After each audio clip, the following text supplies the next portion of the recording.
Ito na ngayon ang pinakamainit na paksa sa mga mananaliksik ng kulturang urban sa buong mundo. Ang mga resulta ng 2024 Global City Safety Index na inilathala ng isang prestihiyosong German Institute for Urban Environmental Research ay nagdulot ng malaking kontrobersya. Partikular na ang datos tungkol sa Maynila na nanguna sa Asya ang nagpasiklab ng isang maanghang na debate sa mga eksperto. Nagpahayag ng pagdududa ang mga research team mula sa kanluran na nagsasabing maaaring minanipula ang datos at patuloy na binabatikos ito dahil sa umano'y pagkiling. Sa gitna ng lahat ng ito, isang mananaliksik na Aleman ang nagpasya na personal na maglakbay sa Pilipinas upang alamin ang katotohanan. Ano ang natuklasan ng mananaliksik na ito sa Pilipinas? At bakit ang kanyang mga natuklasan ay naging dahilan upang pilitin siyang itigil ang paglalathala ng kanyang trabaho ng pinakamakapangyarihang research institute sa Europa? Ito ang nakakagulat na kuwentong hatid ni Angela Mueller, isang mananaliksik mula sa Hamburg Institute for Urban Environmental Research. Sandali lang po, isang segundo lang. Ang inyong pag-like ay malaking tulong sa aming produksyon. Ako si Angela, isang mananaliksik mula sa Hamburg Institute for Urban Environmental Research. Tuwing umaga, isang napakagandang tanawin ang bumubungad sa akin ang bagong Hafen City Port. Ipinagmamalaki kong magtrabaho rito sa isang institusyong simbolo ng karangalan ng Hamburg, isa sa pinakamalaking daungan sa mundo at kinikilala bilang isang matagumpay na halimbawa ng urban regeneration. Ang aking research studio ay nasa Ika, 13 Palapag, na may direktang tanawin ng Elbe River at ng daungan. Ang paghigop ng kape habang pinagmamasdan ang tanawing ito tuwing umaga ang nagsisimula ng aking araw. Ngunit iba ang araw na iyon. Mas maaga akong dumating kaysa karaniwan at isang malakas na ingay mula sa daungan ang pumukaw sa aking pansin.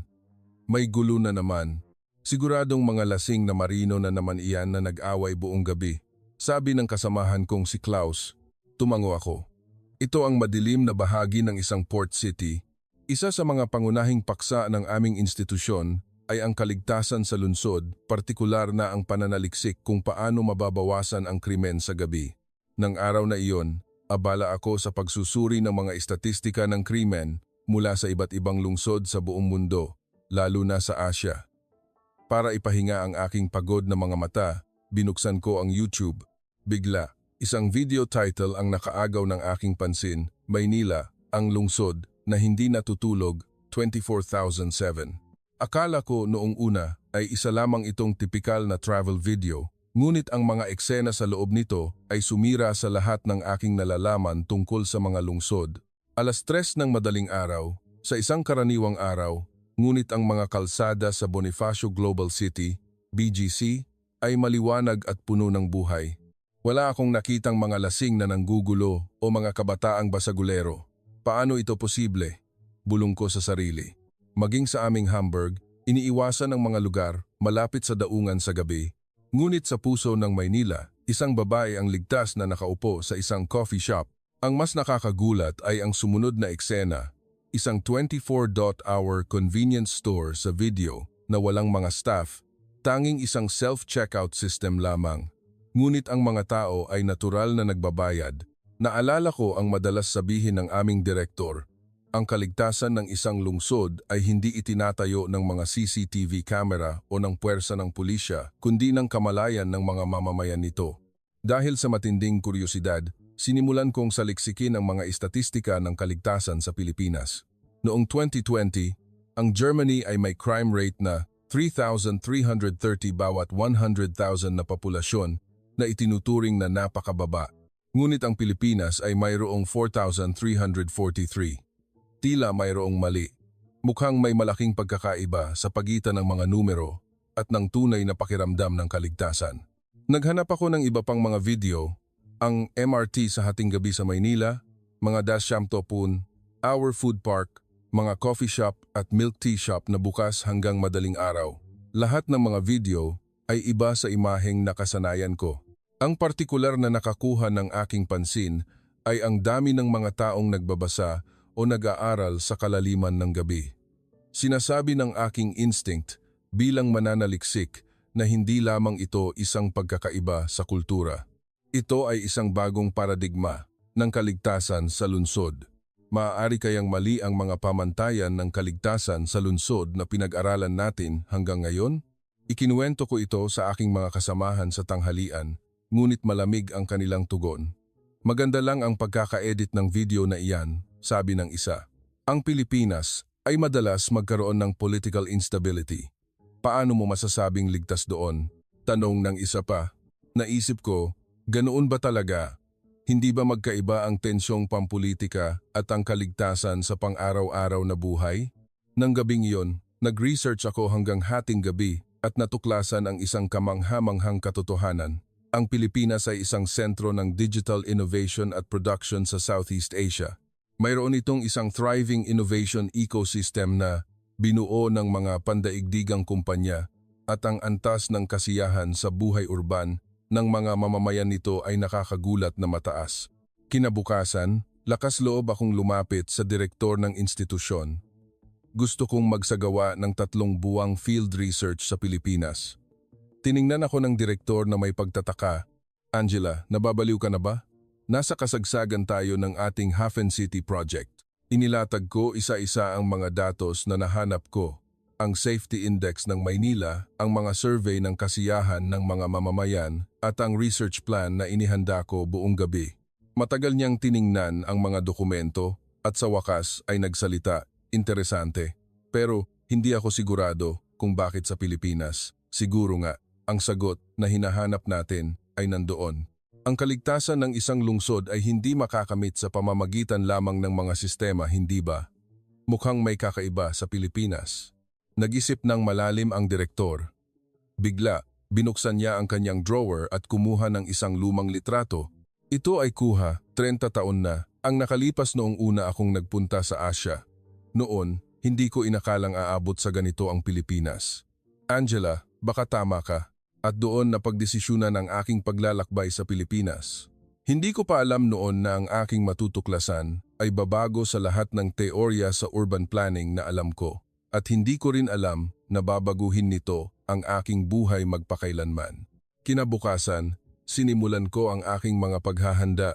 Pinag-aralan ko ang urban plan ng Maynila, ang kanilang mga sistema ng tren at mga polisiya sa pag-iwas sa krimen. Habang nagbubuk ng flight, nakaramdam ako ng excitement at kaunting takot. Kaya ko kayang tunay na maunawaan ang mga lihim ng espesyal na lungsod na ito. Gabi bago ang aking pag-alis, nag-organisa ng despedida party ang aking mga kasamahan. Lahat sila ay mukhang nag-aalala. Angela, huwag kang masyadong madismaya kung hindi ito tulad ng inaasahan mo. Ang kanilang pag-aalala ay lalo pang nagpaalab sa aking kuryosidad. Habang nag-iimpake, naalala ko ang aking lola. Madalas niyang sabihin noong bata ako, ang katotohanan ay palaging mas kakaiba kaysa sa ating iniisip. Sa pagkakataong ito, may kutob akong magkakatotoo ang sinabi ng aking lola. Pagkatapos ng 20 oras na biyahe, dumating ako sa Ninoy Aquino International Airport. Halos hindi ako nakatulog sa eroplano dahil sa pagbabasa ng mga thesis tungkol sa urban planning ng Pilipinas. Tiningnan ko ang aking relo, 5:30 p.m. Pansamantala lamang ang pagod. Ang tanawin sa aking harapan ay nagpawi sa lahat ng ito. Ang reputasyon ng airport online ay hindi maganda, ngunit ang naranasan ko ay iba. Sa kabila ng dami ng tao, mayroong isang organisadong kaguluhan at ang mga staff ay nakangiti at matulungin. Habang naglalakad patungo sa arrival hall, pinagmasdan ko ang paligid na may mga mata ng isang mananaliksik. Ang partikular na nakakuha ng aking pansin ay ang daloy ng mga tao. Sa kabila ng reputasyon nito, ang teknolohiyang Pilipino na nakikita sa lahat ng dako ay kahanga-hanga. Nakakagulat na ang isang lugar na ganito karami ang tao ay maaaring maging ganito kaayos. Habang papunta sa immigration, may isang eksenang pumukaw sa akin. Kahit mahaba ang pila, ang mga tao ay tahimik na naghihintay. Ito ay isang bagay na mahirap isipin sa Germany, kung saan karaniwang may mga sumisingit o nagrereklamo. Sumakay ako ng 2P bus papasok sa sentro ng Maynila. Gabi na, ngunit umalis ang bus sa tamang oras. Ang loob ng bus ay nakakagulat na malinis. Isang nasa katanghaliang gulang na lalaki sa tabi ko ang tahimik na nakikinig ng musika sa kanyang headphones. Ang pagiging maalalahanin na hindi makagambala sa iba ay tila napaka-natural. Nang makarating ako sa aking destinasyon sa Makati, pasado hating gabi na, kung sa Germany ito, ang paglalakad mag-isa na may dalang maleta sa ganitong oras ay magdudulot sa akin ng kaba. Ngunit dito, kakaiba, wala akong naramdamang anumang pag-aalala. Habang naglalakad patungo sa aking tinutuluyan, nakakita ako ng isang 22-hour coffee shop. Dahil pagod, nagpasya akong pumasok. Malapit na mag-alauna ng umaga, ngunit ang coffee shop ay puno ng tao. Sa isang sulok, mga estudyante ang tahimik na nagbabasa. Sa kabilang banda, mga mukhang IT professionals ang abala sa kanilang mga laptop. Nang umorder ako ng milk tea, may napansin akong espesyal. Nag-order ako sa isang kiosk at nang magbayad, lumabas ang resibo na may pangalan ko. Ilang sandali pa, isang tinig ang tumawag mula sa counter. "Ma'am Angela, inyo na po ang milk tea." Ang pagiging pamilyar sa pagtawag sa aking pangalan at ang magalang na tono ay nagparamdam sa akin ng isang pinong paggalang. Habang pinagmamasdan ang paligid, nasaksihan ko ang isang interesanteng eksena. Isang estudyante, ang panandaliang tumayo mula sa kanyang upuan ngunit iniwan ang kanyang laptop at bag. Walang sino man ang pumansin. Tinanong ko ang estudyante sa tabi niya. Kukuha lang po ng tubig yan." Sagot niya na parang walang anuman. "Dito, lahat naman po ganyan." Bigla, nagkaroon ng maliit na kaguluhan sa isang sulok ng coffee shop. Isang customer ang aksidenteng natapon ang kanyang inumin. Inasahan kong magkakaroon ng ingay, ngunit kabaligtaran ang nangyari. Lahat ng nasa malapit ay natural na tumayo, kumuha ng tissue at tumulong sa pagpunas ng mesa. Para silang matagal nang magkakakilala. "Okay lang yan, nangyayari talaga yan." Ako na ang magsasabi sa counter. Walang nagalit o nagreklamo. Nang makita ang eksenang ito, agad kong naalala ang sinabi ng aming direktor. Ang tunay na kaligtasan sa lungsod ay nagsisimula sa pagiging maalalahanin ng mga mamamayan sa isa't isa. Umalis ako patungo sa aking tirahan. 2:00 ng umaga, naririnig pa rin ang mga yapak ng mga tao sa kalye. Ang partikular na nakakuha ng aking pansin ay ang mga emergency alarm na naka-install sa iba't ibang lugar. Ngunit ang mas kahanga-hanga ay walang sinumang pinipindot ito para paglaruan. Tila lahat ay nauunawaan at iginagalang ang kahulugan ng pagkakaroon nito. Marami akong natuklasan sa unang araw pa lamang. Ano kaya ang mangyayari sa susunod na 3 buwan? Nakatulog ako na puno ng pag-asa at pananabik. 2 linggo na akong nagsasagawa ng aking pananaliksik. Gabi-gabi, itinatala ko ang aking mga obserbasyon sa Maynila sa isang blog. Nagsimulang dumating ang mga hindi inaasahang komento, lalo na mula sa komunidad ng urban planning sa Germany. Naging matindi ang pagtutol. Ito ba ay isang artikulong pang-promotion ng gobyerno ng Pilipinas? Maituturing ba itong pananaliksik? Ang isang lungsod na puno ng CCTV ay matatawag bang ligtas? Isang mananaliksik na may kanluraning pananaw. Ang Asya ay napag-iiwanan pa rin. Nagsimula akong makaramdam ng pagkabalisa habang binabasa ang mga komento. Ang mas malaking problema ay ang email mula sa institusyon, Mananaliksik Müller. "Kami ay labis na nababahala sa direksyon ng iyong kasalukuyang pananaliksik." Mangyaring tandaan na sa 2021 Safe Cities Index ng Economist Intelligence Unit, ang Maynila ay nasa ika-41 na pwesto lamang sa 60 lungsod. Higit pa rito, isinasaalang-alang ang political instability ng Pilipinas, hindi angkop na ituring ito bilang isang modelo ng isang ligtas na lungsod. Binabalewala mo ang mga objektibong datos na ito at nagsasagawa ng isang labis na positibo at di-objektibong pananaliksik. Mangyaring magsumite ng isang ulat na nagwawasto sa direksyon ng iyong pananaliksik sa loob ng 10 araw. Nanginginig ang aking mga kamay habang binabasa ito. Kung walang suporta mula sa institusyon, hindi maaaring magpatuloy ang proyektong ito. Ngunit ang Pilipinas na personal kong naranasan ay ganap na naiiba mula sa malamig na mga numero sa estatistika. 2 araw bago nito, mayroon akong isa pang espesyal na karanasan. Nag-research ako hanggang hating gabi at kailangang sumakay ng bus pa uwi dahil sarado na ang MRT. Karaniwan akong nagtataksi, ngunit hindi ko alam kung bakit pinili kong sumakay ng bus ng araw na iyon. Ang tanawin ng Maynila sa gabi mula sa bintana ng bus ay napakaganda. Sa bus, may mga empleyado pa uwi galing sa trabaho, mga estudyante mula sa kanilang review center, at mga kabataang papunta sa kanilang night shift. Bawat isa ay tahimik na ginugugol ang kanilang oras. Nang may isang matandang babae na sumakay sa susunod na hintuan, isang estudyante ang agad na tumayo para mag-alok ng kanyang upuan. "Lola, dito na po kayo." Puno ng tensyon ang conference room ng institusyon sa aming video call. Unang nagsalita si Professor Han mula sa University of Berlin. "Angela, masyadong simple ang tingin mo sa kaligtasan sa lungsod. Ang kaligtasan sa Pilipinas ay maaaring isang pagkakaisang pilit lamang na dulot ng mga panlabas na banta. Sa loob, lumilikha sila ng pansamantalang kaligtasan sa pamamagitan ng kanilang survival instinct." Idinagdag ni Dr. Olga na katabi niya. "At ang night culture ng Pilipinas ay konektado sa 24-hour work system ng kanilang digital technology industry. Ang pagtatrabaho at pag-aaral hanggang umaga, hindi ba iyon isang problemang panlipunan? Ngunit iba ang aking nakita. Noong nakaraang linggo, nasaksihan ko ang isang espesyal na eksena sa isang convenience store sa hating gabi.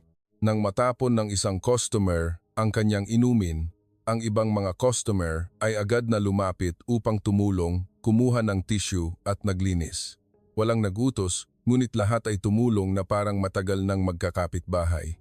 Dahil sa pagkabalisa, nagpunta ako sa Baywalk malapit sa Manila Bay. Kahit pasado 1:00 na ng umaga, ito ay ibang mundo.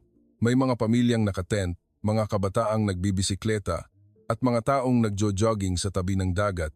Paano ito maipapaliwanag ng simpleng mga numero? Habang pinagmamasdan ko ang paligid at nalulunod sa aking mga iniisip, narinig ko ang isang pag-uusap mula sa katabing bench. "Lola, hindi po ba delikado na mag-isa kayo sa labas ng ganitong oras?" "Naku, iho, 40 taon na akong nakatira dito. Itong lugar na ito ay parang sarili ko ng bakuran. Anong panganib ang narito?" Napangiti ako nang hindi namamalayan. Ang mga taong pinakamaraming alam tungkol sa kaligtasan ng isang lungsod ay ang mga nakatira mismo rito. Bigla, naisip ko, baka ang aking pananaw bilang isang mananaliksik ang mali.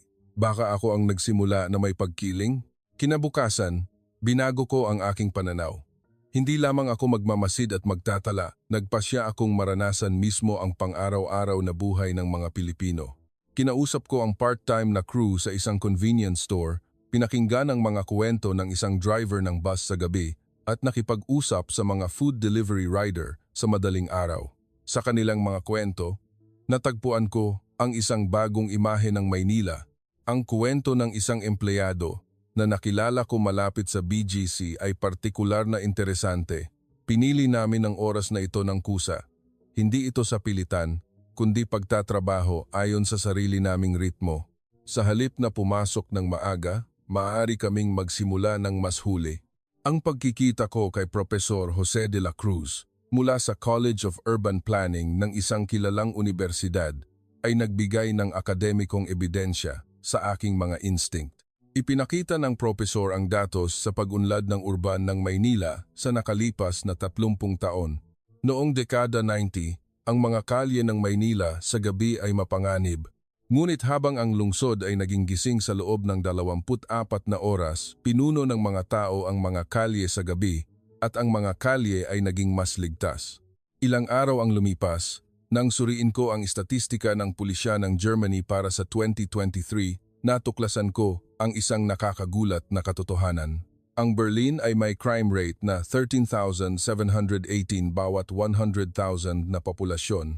Sa kabilang banda, ang Maynila ay halos kalahati lamang nito.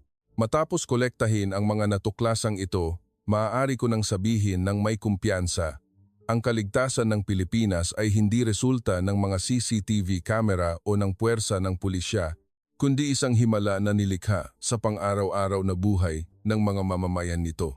Ngayon, ang susunod kong gawain ay patunayan ang katotohanan ito. Gabi-gabi, habang sinusuri ko ang aking data, isang bagay ang naging malinaw. Ang simpleng istatistika ng crime rate ay hindi maipaliwanag ang tunay na kaligtasan ng Pilipinas. Kailangan kong hanapin ang totoong kwento sa likod ng mga numero. Nagsimula ako sa data ng Digital Government Assessment. Sa pagsusuri ng United Nations, naitala ng Pilipinas ang isa sa pinakamataas na antas ng Digital Innovation Index sa Asia. Partikular na, ang mga serbisyo para sa mamamayan ay umabot sa pandaigdigang pamantayan.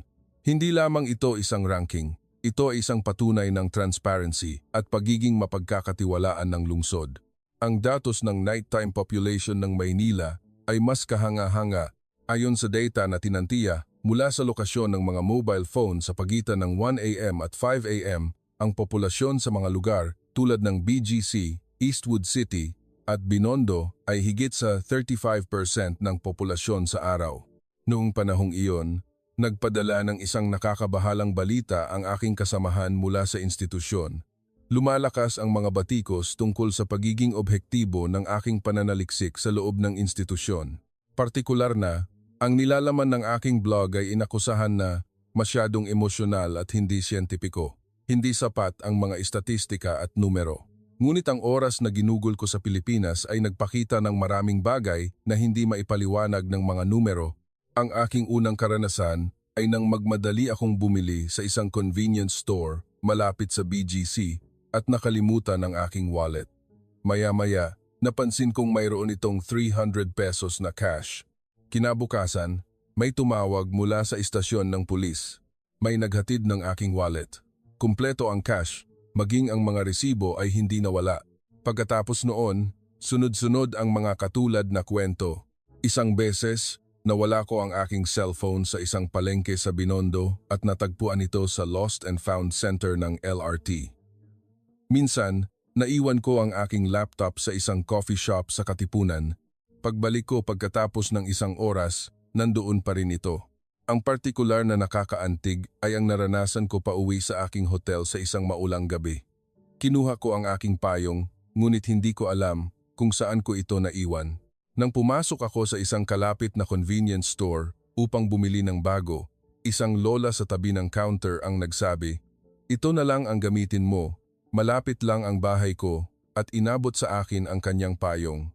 Nang balak kong isauli ang payong kinabukasan, mas nag-alala pa siya sa akin. "Hindi ka ba masyadong nabasa kahapon? Mag-ingat ka, baka magkasipon ka." Ang karanasan sa mga unmanned store ay espesyal din. Noong una, hindi ako sanay. Pumasok ako sa isang unmanned convenience store ng 2:00 ng umaga at hindi naintindihan ang sistema ng pagbabayad. Ang ibang mga customer ay natural na lumapit upang tulungan ako. Pagkatapos noon, ginamit ko ang iba't ibang serbisyo tulad ng mga unmanned laundry shop at hindi kailanman nakaramdam ng pagkabalisa. Ang pakiramdam ng kaligtasan na nararamdaman ko tuwing uuwi mula sa aking fieldwork sa gabi ay espesyal din. Noong una, nag-aalala ako kaya laging taxi ang sinasakyan ko. Ngunit hindi ko alam kung kailan nagsimula akong mas madalas gumamit ng mga night bus. Sa simula, kinakabahan akong mag-isa sa bus sa gabi. Ngunit ang mga pasaherong nakakasabay ko sa parehong oras araw-araw ay nagparamdam sa akin ng kakaibang kapanatagan. Isang nurse na pauwi mula sa kanyang night shift, isang estudyante sa universidad na papunta sa kanyang part-time job sa convenience store, isang tiyuhin na nagsisimulang mag-deliver ng pahayagan. Ang mga taong ito na nabubuhay sa kanilang pang-araw-araw na gawain ay lumikha ng isang maliit na komunidad. Isang beses, naubos ang baterya ng aking telepono sa bus. Dahil gabi na, labis akong nag-alala. Ang pasahero sa tabi ko ay nag-alok ng kanyang power bank. Nangyari na rin sa akin iyan dati. Kaya ngayon, lagi na akong may dalang extra. Ang naranasan ko sa mga eskinita ay hindi rin malilimutan. Biglang huminto sa paggana ang Google Maps, kaya naligaw ako. Isang grupo ng mga high school student na pauwi ang nagsabi, "Pareho po tayo ng daan," at nag-alok na ihatid ako sa istasyon ng MRT. Habang naglalakad, ikinuwento nila ang mga lihim na kainan sa kanilang komunidad at nagbigay pa ng impormasyon tungkol sa isang 24-hour library sa malapit. Nang marinig ang salitang 22-hour library, kinabukasan ay agad akong nagpunta roon. Doon, natuklasan ko ang isa pang mukha ng Maynila. 3:00 ng umaga, ngunit puno ito ng mga estudyanteng nagbabasa mga college student na nagsusulat ng kanilang thesis, at mga IT professional na naghahanda para sa trabaho bago sumikat ang araw. Tinanong ko ang librarian, "Mas ligtas po kasi kapag may mga tao rin sa gabi," sabi niya. Lahat kami ay nagbabantayan sa isa't isa. Kinumpirma rin ng data ng trapiko ang fenomenong ito sa pamamagitan ng mga numero. Partikular sa gabi, ang paggamit ng MRT at mga bus ay patuloy na tumataas. Ang average na occupancy rate ng mga bus sa Maynila sa gabi ay higit sa 70%, nakahanga-hanga kung isasaalang-alang na ang occupancy rate ng mga night bus sa London ay nasa 40% lamang sa parehong oras. Habang kinokolekta ko ang mga natuklasang ito, naharap ako sa isang hindi inaasahang krisis. Tumawag ang Berlin Urban Planning Office upang magprotesta sa aming institusyon. Sinasabing ang aking pananaliksik ay masyadong may pagkiling at kinuwestiyon ang kredibilidad ng institusyon. Sa sandaling iyon, si Professor De La Cruz mula sa Maynila ay nag-alok ng tulong. Ipinahiram niya sa akin ang big data na sumusubaybay sa mga pagbabago sa lungsod sa nakalipas na 20 taon. Partikular na, ang data na nagsasama ng isang bagong konsepto ng Citizen Trust Index. Malinaw na ipinakita ng data ang isang ugnayan. Habang tumataas ang populasyon sa gabi, bumababa ang crime rate. Ang maliliit na tiwala na natuklasan ko sa pang-araw-araw na buhay ay isa-isang lumitaw sa data. Ang pagtulog sa bus sa gabi at ginigising ng driver kapag nasa dulo na ng ruta, ang pag-iwan ng card sa isang convenience store sa gabi at may naghihintay pa rin para sa iyo kinabukasan, ang maling pag-order ng delivery at sinasabi ng kapitbahay na kainin na lang natin ng sabay. Ang mga karanasang ito, kapag naipon, ay nagiging kaligtasan. Ngayon alam ko na, ang data na naghahambing bago at pagkatapos ng pag-install ng mga CCTV ay mas nakakagulat. Ipinakita ng data na kahit noong walang mga CCTV, mayroon ng kusang loob na disiplina ang mga mamamayan.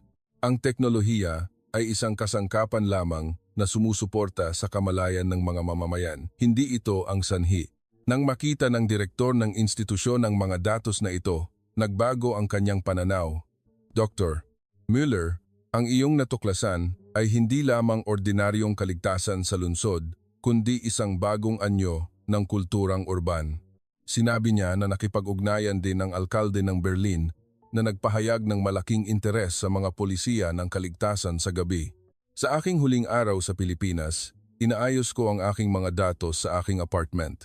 Gabi na, lumabas ako para bumili ng milk tea. Habang papasok sa isang kalapit na convenience store, tulad ng dati, naalala ko ang mga sandaling ginugol ko, ang mga estudyanteng nagbabasa pa rin sa hating gabi, ang mga empleyadong nagtatrabaho, ang mga matatandang nagbabasa ng dyaryo. Bawat isa ay hindi nagpapansinan, ngunit may paggalang at pag-aalala sa isa't isa. Gumawa ako ng isang bagong analytical framework batay sa aking mga obserbasyon at karanasan. Pinangalanan ko itong Ecology of Urban Safety na tumutukoy sa kaligtasan sa lungsod hindi lamang bilang pag-iwas sa krimen o pagbabantay, kundi bilang isang organikong phenomenon na nilikha ng mga pattern ng pamumuhay at kultura ng mga mamamayan. Isinulat ko sa huling pahina ng aking research journal. Ang kaligtasan ng isang lungsod ay nagsisimula sa puso ng mga mamamayan nito, hindi sa mga sistema. Ipinapakita ng Pilipinas ang katotohanan iyan. Ngayon, ang natitirang gawain ay ibahagi ang espesyal na kuwentong ito sa mundo at kung paano mapoprotektahan ang mahalagang kulturang ito.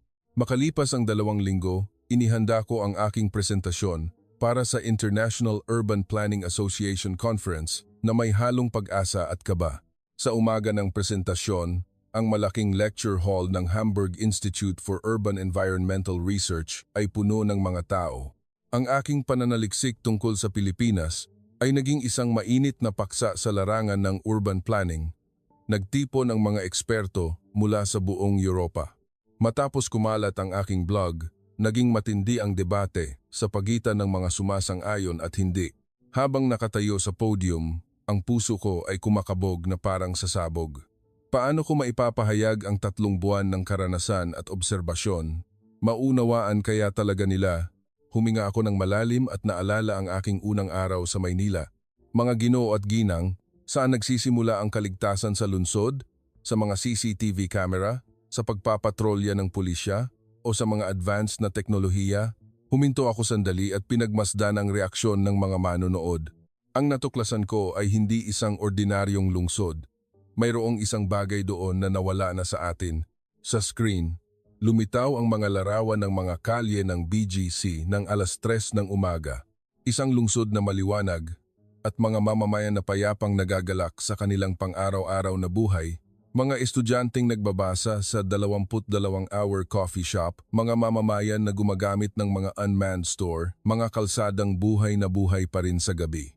Ang mga mata ng mga manunood ay sabay-sabay na nakatuon sa screen. Ang Pilipinas na nakita ko ay isang lungsod na hindi maipaliwanag ng mga istatistika at numero. Doon, ang isang babae ay maaaring ligtas na umuwi ng alas 3 ng umaga.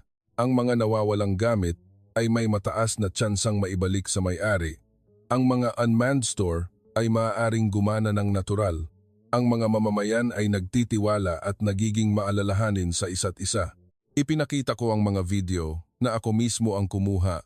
Ang library na puno ng mga taong nagbabasa kahit sa hating gabi, ang mga mamamayan na nag-ehersisyo sa madaling araw, ang crew ng convenience store at ang kanilang mga regular na customer na nagbabatian. Ang pinaka-nakakuha ng reaksyon ay ang maliliit na kuwentong naranasan ko. Isang estranghero na agad na naghatid ng aking nawawalang wallet sa istasyon ng pulis. Mga high school student na naghatid sa akin sa istasyon ng MRT nang ako ay maligaw. Ang parmasyutiko sa isang night pharmacy na tumulong sa akin nang ako ay magkasakit. Ang kapitbahay na tumulong nang ako ay nahirapan. Ang mga karanasang ito, kapag naipon, ay nagiging tiwala sa loob ng lungsod. Nagtanong si Professor Han mula sa University of Berlin. Ang ganitong uri ng kamalayan ng mamamayan, maaari ba talagang mangyari sa ibang mga lungsod na walang ganoong pagkakaiba sa kultura? Nag-atubili ako sandali, ngunit naalala ko ang aking nakita. Professor, hindi mahalaga ang pagkakaiba. Ang Pilipinas na nakita ko ay isang lungsod kung saan ang pangunahing tiwala sa pagitan ng mga tao ay buhay pa rin, at ang tiwalang iyon ay universal. Sunod-sunod ang mga tanong, paano nabuo ang ganitong kamalayan ng mamamayan? Maaari ba itong gamitin sa aming mga lungsod?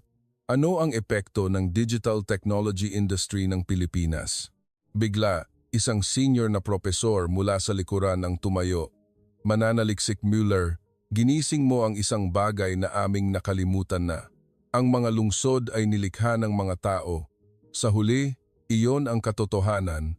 Pagkatapos ng presentasyon, nag-alok ng isang espesyal na mungkahi ang direktor ng institusyon.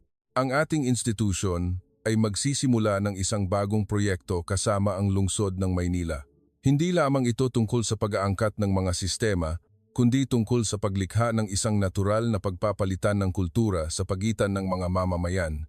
Kaya nagsimula ang isang plano ng pagpapalitan ng kultura sa pagitan ng mga lungsod. Ang mga mamamayan ng Hamburg ay naglakbay upang maranasan ang pang-araw-araw na buhay sa Maynila. Ang mga mamamayan ng Pilipinas ay dumating upang manirahan sa Hamburg. Maliit lang ito sa simula, ngunit unti-unti nagsimulang magka-interes ang ibang mga lungsod. Ang pagbabago sa aming Hafen City Port ay partikular na kapansin-pansin. Nagsimulang lumikha ang mga mamamayan ng sarili nilang mga night walk projects. Ito ay isang paggaya sa kultura ng likas na pagtulong ang bayanihan na nakita ko sa Pilipinas. Ang kultura kung saan ang mga kabataan ang nag-aalaga sa mga kalye sa gabi at tumutulong sa mga nangangailangan ay unti-unting nag-ugat. Kamakailan, in-interview ako ng isang German public television station. Dr. Mueller, ano ang pinakakahanga-hanga sa Pilipinas? Tanong ng host. Napaisip ako. Ang mga alaala ng 3 buwan ay bumalik. Ang mga ligtas na kalye sa gabi. Ang maayos na pampublikong transportasyon. Ang infrastruktura ng lungsod na puno ng advanced na teknolohiya. Ngunit iba ang sinabi ko. Ang tunay na lakas ng Pilipinas ay nasa puso ng mga mamamayan nito. Sila ay nagtitiwala, nagiging maalalahanin at gumagalang sa isa't isa, at iyon ang lumikha ng pinakaligtas na lungsod sa mundo. Ang dapat nating matutunan ay ang ganoong saloobin. Isang buwan na ang nakalipas, nakatanggap ako ng mensahe mula sa Maynila. Ang isang staff ng Research Institute na naging malapit sa akin ay nagpadala ng mensahe. Ma'am, salamat po sa inyo. Nalaman namin na ang mayroon kami ay espesyal pala. Ngayon, gusto naming ipasa ang halagang ito sa susunod na henerasyon.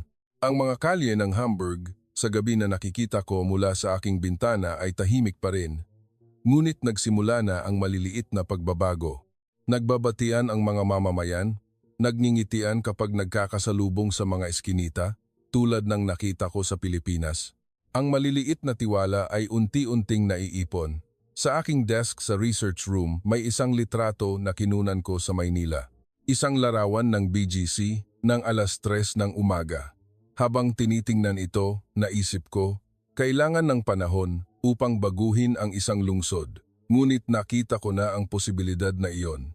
Tuwing gabi, habang nakatingin ako sa labas ng bintana ng aking research room, habang ang mga alon ng Elbe River ay kumikinang sa ilalim ng liwanag ng buwan, nagpasya ako, igalang ang mga katangiang taglay ng bawat lungsod, hanapin kung ano ang matututunan natin sa isa't isa. Iyon ang kailangan kong gawin sa hinaharap. Ngayong araw, napakinggan ninyo ang kwento ni Angela Müller, isang German urban environmental researcher. Ang kanyang pananaliksik tungkol sa Pilipinas na nagsimula sa simpleng kuryosidad ay nauwi sa isang makabuluhang kwento ng bagong kooperasyon sa pagitan ng Germany at Pilipinas. Ang kaligtasan sa lungsod at ang kamalayan ng mga mamamayang Pilipino ay isang bagay na espesyal kahit sa mata ng mga pandaigdigang eksperto. Ito ay isang bagay na kahanga-hanga, lalo na ang muling pagpapatunay sa kahusayan ng kulturang urban na binuo sa pamamagitan ng tiwala at pagiging maalalahanin ng mga mamamayan na higit pa sa anumang advanced na teknolohiya at inobasyon. Ano ang inyong palagay tungkol sa kaligtasan sa lungsod at sa kamalayan ng mga mamamayang Pilipino? Ang mga katotohanan sa pang-araw-araw na buhay sa Pilipinas na ikinagugulat ng mga dayuhan ay maaaring tunay na espesyal. Partikular na, ang kapangyarihan ng kapayapaan sa pang-araw-araw na buhay na nilikha ng mga mamamayan ay tila mas makabuluhan. Nagsusumikap ang aming team na ihatid ang kuwentong ito sa may akda. Tinatanggap namin ang anumang kuwentong nakakaantig o kawili-wiling totoong kuwento sa inyong paligid. Mangyaring ipadala ito sa aming opisyal na email anumang oras. Kung sumasang-ayon kayo sa kuwentong aming iniharap ngayon, mangyaring mag-subscribe, i-like, at ibahagi ito sa inyong mga kaibigan. Ang inyong maliit na interes at suporta ay malaking tulong sa amin upang makalikha ng mas mahusay na nilalaman. Maraming salamat sa inyong panonood hanggang sa dulo. Naway magkaroon kayo ng magandang araw. Salamat sa inyong lahat sa panonood. Ang inyong pag-subscribe, pag-like at suporta ang aming pinakamalaking inspirasyon sa paggawa ng aming mga video. Sa hinaharap, patuloy kaming magsisikap na magbigay ng mas mabilis at mas tumpak na impormasyon. Salamat po.